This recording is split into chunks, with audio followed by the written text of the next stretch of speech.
नमस्कार, मी निरंजन ईजी न्यूजमध्ये आपल्या सर्वांचं मनपूर्वक स्वागत. महाराष्ट्राच्या मंत्रिमंडळात अखेर छगन भुजबळ यांची वर्णी लागली एकदाची. आणि खरं तर आत्ता देवेंद्र फडणवीसनी राजीनामा द्यायला पाहिजे. कारण याच देवेंद्र फडणवीसनी आत्तापर्यंत भुजबळांबद्दल काय काय भाषणं केली होती हे आपल्या सर्वांना माहिती आहेत. म्हणजे आता ती 2 दिवस झाले खूप व्हायरल पण सगळीकडे झालेली आहेत.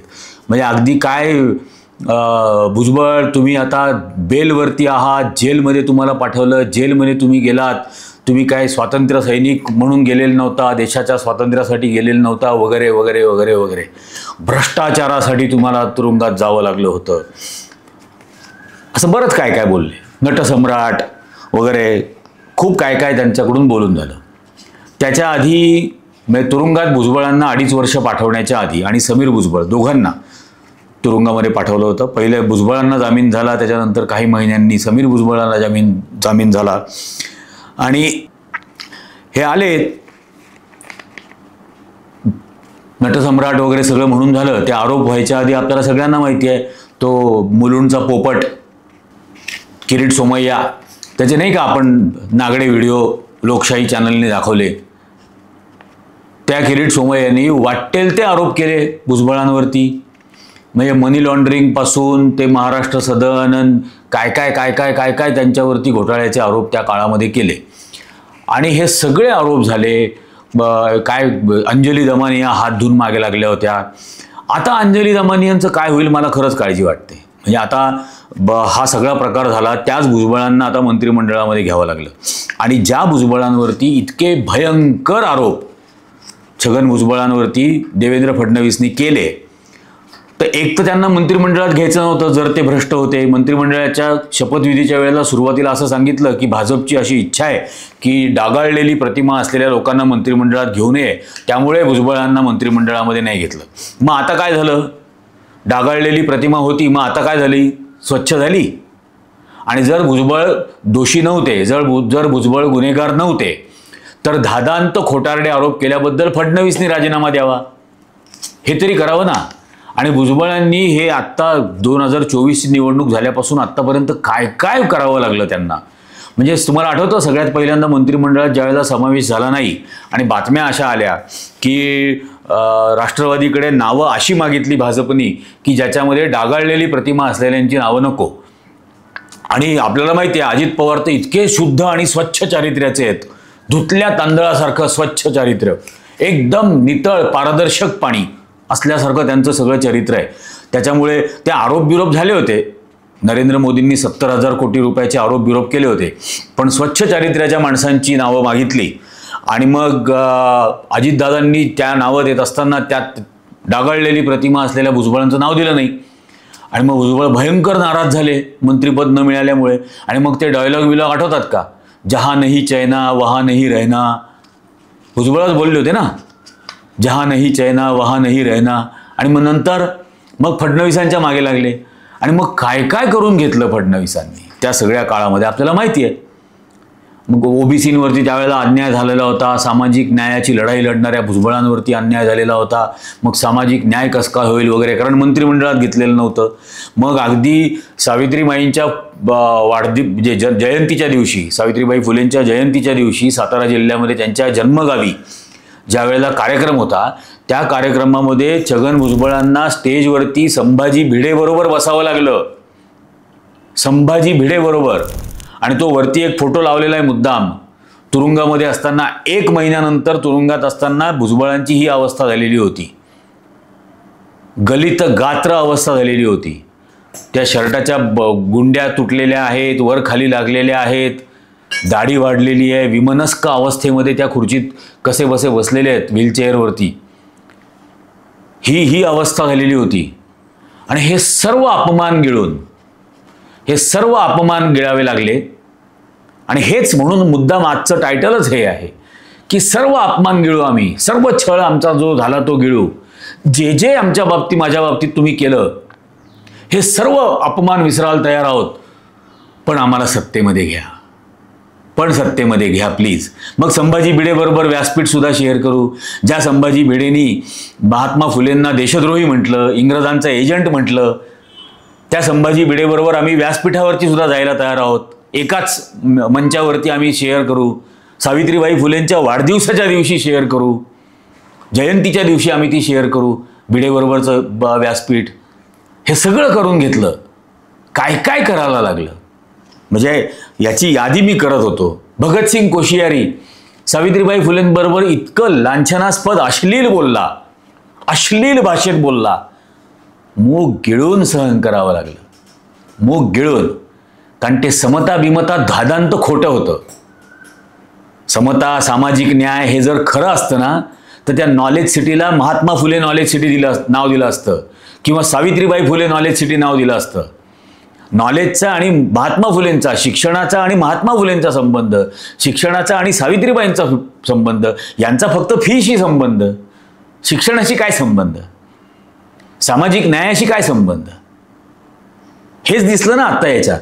सामाजिक न्यायाशी संबंध असता, समतेशी संबंध असता तर समता न मानणाऱ्या त्या संभाजी भिडे मनोहर कुलकर्णी बरोबर एका मंचावरती गेले असते का? उठून निघून गेले असते तिथून.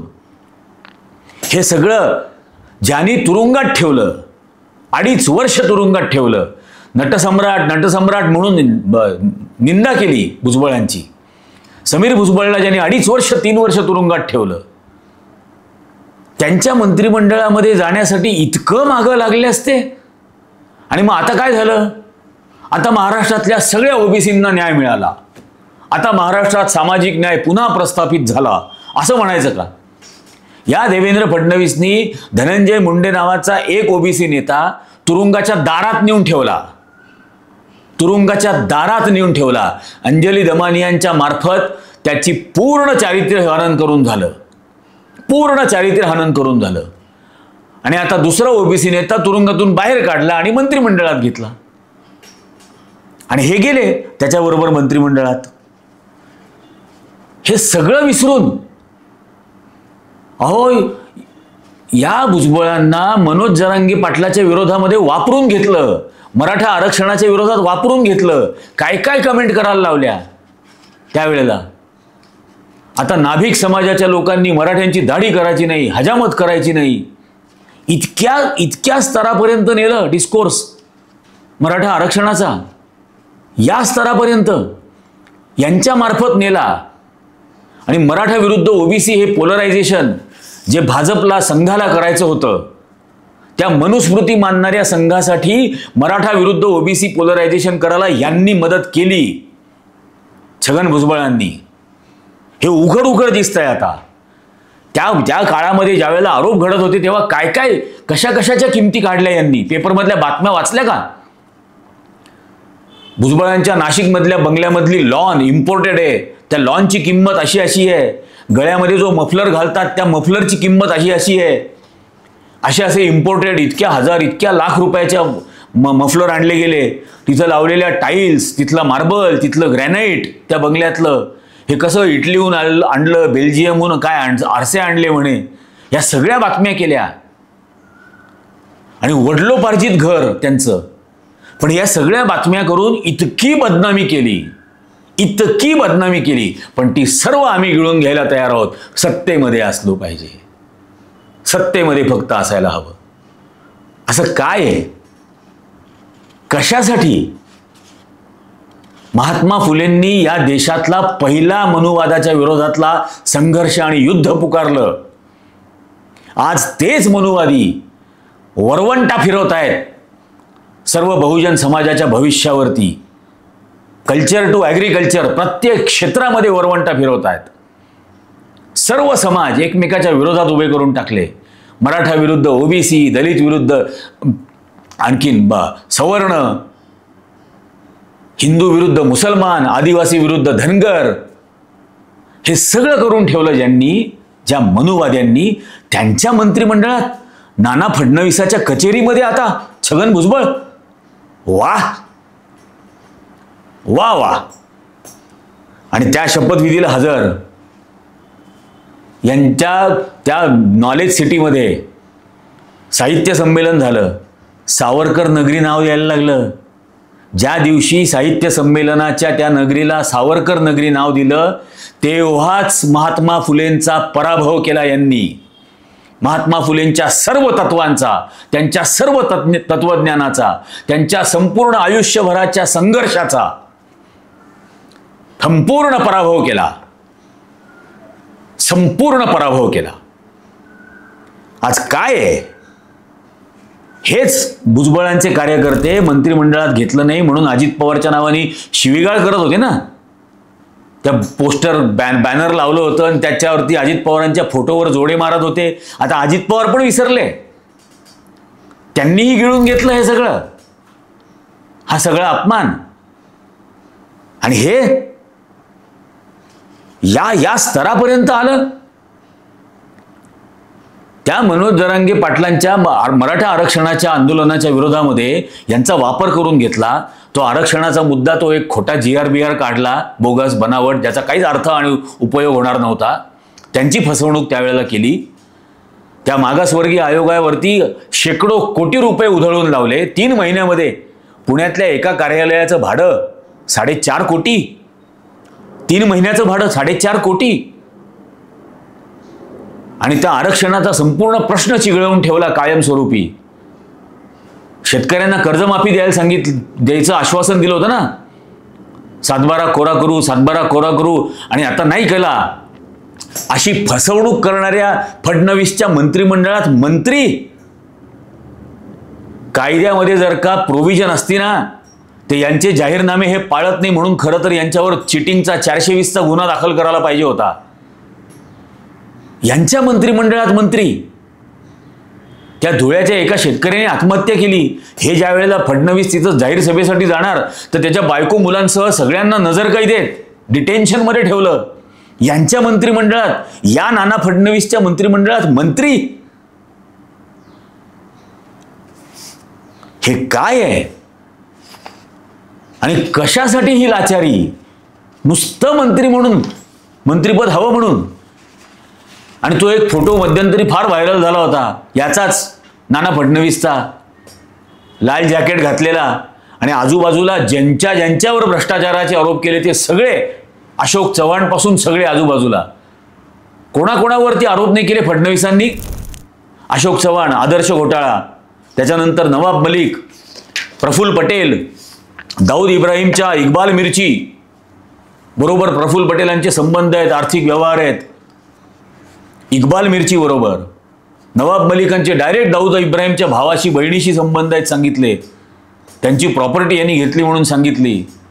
छगन भुजबळ, आदर्श घोटाळा, आपला महाराष्ट्र सदनचा घोटाळा, ते मुंबईतलं अंधेरीचा RTO ऑफिसचा घोटाळा, कलिना लॅबच्या इथला कुठली एक जागा तिथला एक घोटाळा, गेस्ट हाऊस. हे सगळे आरोप भुजबळांवर. त्याच्यानंतर सुनील तटकरे, अजित पवार, इरिगेशन स्कॅम, 70,000 कोटीचे, ट्रकभर पुरावे. हे ज्यांच्यावरती आरोप केले ते सगळे फडणवीसच्या मंत्रिमंडळात, नाना फडणवीसच्या कचेरीत आता हे सगळे जण दाखल कामकाजाला. वा रे वा वा. आणि इतके आरोप, इतका छळ केला या संपूर्ण कुटुंबियाचा.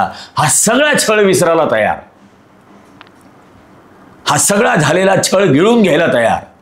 ते दैवत ज्यांना म्हटलं गेलं, महात्मा फुले, सावित्रीबाई, यांचे झालेले अपमान गिळून घ्यायला तयार. जो अपमान करतो, देशद्रोही म्हणतो, इंग्रजांचा एजंट, हस्तक म्हणतो, त्या मनोहर कुलकर्णी बरोबर एका मंचावरती जायला तयार. आणि हे भुजबळ काय बोलत होते? तो मागे एक इंटरव्ह्यू दिला होता कोणाला, उदय निरगुडकरांना. नरेंद्र मोदींच्या राज्यात गुजरातमध्ये इतका विकास झाला. ऐका ते काय म्हटलेत ते. मित्र, गुजरात ने इतनी तरक्की की है, गाय और भैंस 24 घंटे दूध देती है,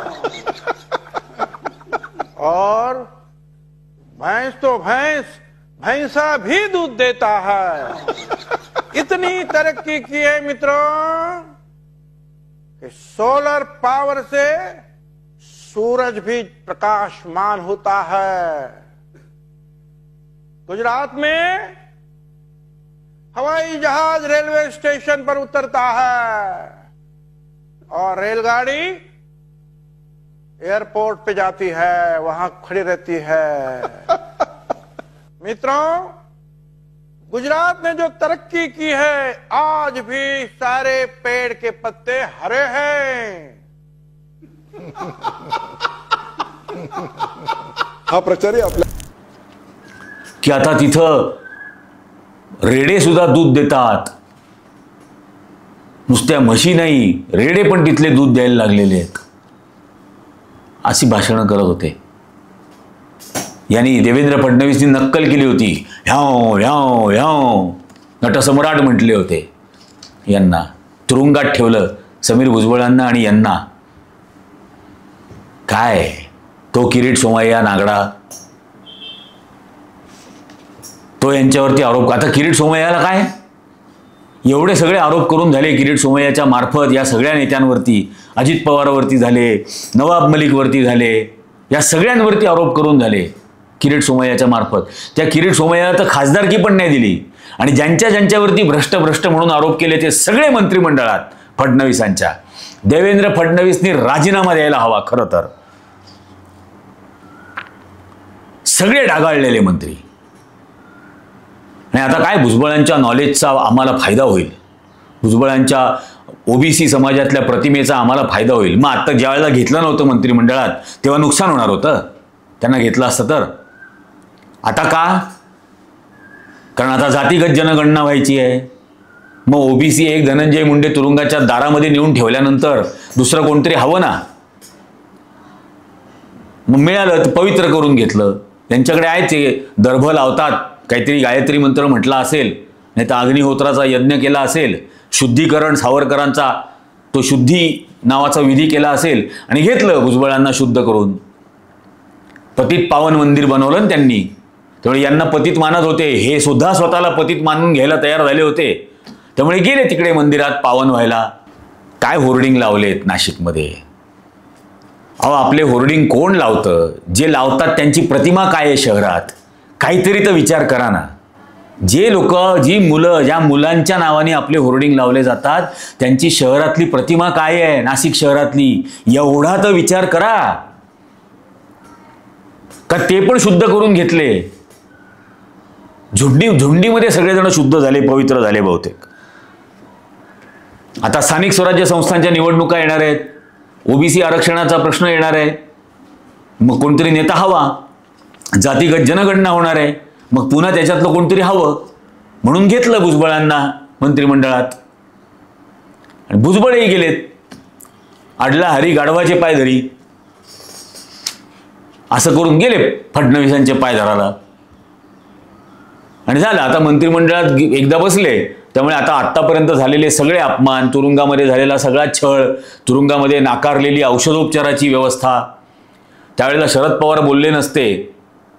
शरद पवारांनी ही स्टेटमेंट केलं होतं की भुजबळांच्या जीवाचं काही बरं वाईट झालं तर सरकार जबाबदार असेल. नंतर त्यांना हॉस्पिटलमध्ये ॲडमिट केलं. तोपर्यंत त्यांच्यावरती उपचार पण करत नव्हते. इतके छळ केले. फार आदर होता, म्हणजे मला फार रिस्पेक्ट वाटायचा. की इतका वाटायचं की हा मनुष्य तुरुंगात गेला पण भाजपमध्ये नाही गेला. आता झालं,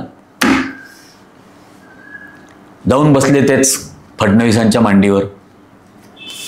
आणि कृतकृत्य झाल्याची भावना असेल, कृतकृत्याची झालेली भावना म्हणूनच ते बुके बिके दिला. फोटो आले ना सगळीकडे. आणि सगळे त्यांचे समर्थक, माझेही परिचयाचे मित्र अनेक जण आहेत त्याच्यात, तेही विसरले हा सगळा झालेला अपमान. ते तुरुंगात असताना भुजबळांना बेल मिळावा म्हणून केवढी धडपड केली होती सगळ्यांनी. दिलीप खैरेंपासून आनंद सोनवणेंपासून सगळ्यांनी यांना जामीन मिळावा म्हणून केवढी धडपड केली होती. काय झालं आता? सगळं विसरायला तयार. या मनुवाद्यांना अखेर शरण गेला बहुजन समाज. सामाजिक न्याय हा मनुवादाला शरण गेला. आता फक्त नवाब मलिक राहिलेत मंत्री व्हायचे. त्यांनाही करून टाका एखाद दिवशी फडणवीसांनी. नवाब मलिकांना पण मंत्रिमंडळात घेऊन टाकावं. म्हणजे प्रफुल्ल पटेलांच्या इक्बाल मिर्ची बरोबरच्या संबंधांपासून झालेली सुरुवात ही दाऊद इब्राहिमच्या भावा बहिणीच्या बरोबर असलेल्या संबंध असलेल्या नवाब मलिकांपर्यंत येऊन पोहोचेल आणि थांबलं एकदाचं सगळं. सगळे शुद्ध झाले, पवित्र झाले. मग महात्मा फुलेंचा अपमान विसरून जायचा. महात्मा फुलेंचा आता प्रतिमा इतरांनी जपायची, त्यांनी संघर्ष करायचा. सावित्रीबाईंच्या प्रतिमेचा संघर्ष त्यांनी करायचा की त्यांच्या चारित्र्यावरती कोणी डाग लावणार नाही. डाग लावणारे भाजपमध्येच आहेत. आपण प्राणानिशी प्रयत्न करू. पण ही जी महाराष्ट्राची बहुजन समाजाची दैवत आहेत, छत्रपती शिवाजी महाराजांपासून, संभाजी महाराजांपासून, शाहू महाराजांपासून, महात्मा फुले, सावित्रीबाई फुले, जिजाऊ, डॉक्टर बाबासाहेब आंबेडकर, या सगळ्या बहुजन समाजाच्या असलेल्या दैवतांचं रक्षण, या दैवतांची प्रतिमा, या दैवतांचे विचार हे आपण प्राण देऊ पण जपू. हे बाकीचे सगळे फक्त या प्रतिमांचा धंदा करतील, राजकारण करतील. करत राहू द्या, त्यांना करू राहू द्यायचं. आपल्या सगळ्यांच्या भावनेशी खेळ चाललेला आहे. आपल्या सगळ्या बहुजनांच्या सर्वच्या सर्व दैवतांच्या प्रतिमेशी खेळ चाललेला आहे. तुमच्या भावनांशी खेळ चाललेला आहे. तुमच्या आस्था, तुमच्या अस्मिता सगळ्या तुमच्या पुरत्या. यांच्यासाठी तो धंदा, राजकीय धंदा, गंदा है पर धंदा है ये, असंच याच्यामधलं दिसून येत आहे. अख्ख्या महाराष्ट्राने पुन्हा एकदा विचार करण्याची गरज आहे आणि अत्यंत गंभीर होऊन, अंतर्मुख होऊन विचार करण्याची गरज आहे की ही सगळी आपली दैवतं, या सगळ्या दैवतांचा आत्तापर्यंतचा संघर्ष आणि विचार हा आता अखेर पुन्हा त्या मनूच्या चरणी अर्पण करायचा आहे का? या मनुवादाच्या चरणी याला पुन्हा अर्पण करायचं आहे का? शरण जायचं आहे का? लाचार व्हायचं आहे का आपल्या या सगळ्या दैवतांनी त्या मनूच्या समोर? याचा सर्वांनी गांभीर्याने अंतर्मुख होऊन विचार करायचा आहे. आणि असंच अत्यंत लाचार असलेलं भवितव्य आपल्या मुलाबाळांना आपल्याला द्यायचं आहे का? आणि ते द्यायचं नसेल तर त्यासाठी लागणारी किंमत मोजायला आपण तयार आहोत का? आणि ती आज मोजावी लागेल, कारण भविष्य माफ करणार नाही. ती मोजायला आज तयार झालो नाहीत तर. अतिशय कळकळीने सांगतोय मी हे. तुम्हाला काय वाटतंय तुम्ही सांगा. हा व्हिडिओ जास्तीत जास्त लोकांना शेअर करा. जास्तीत जास्त जणांना चॅनल सबस्क्राईब करायला सांगा आणि जास्तीत जास्त जणांनी याला लाईक करा. आजच्या भागामध्ये इतकंच, यापेक्षा जास्त बोलूही शकणार नाही आता. धन्यवाद.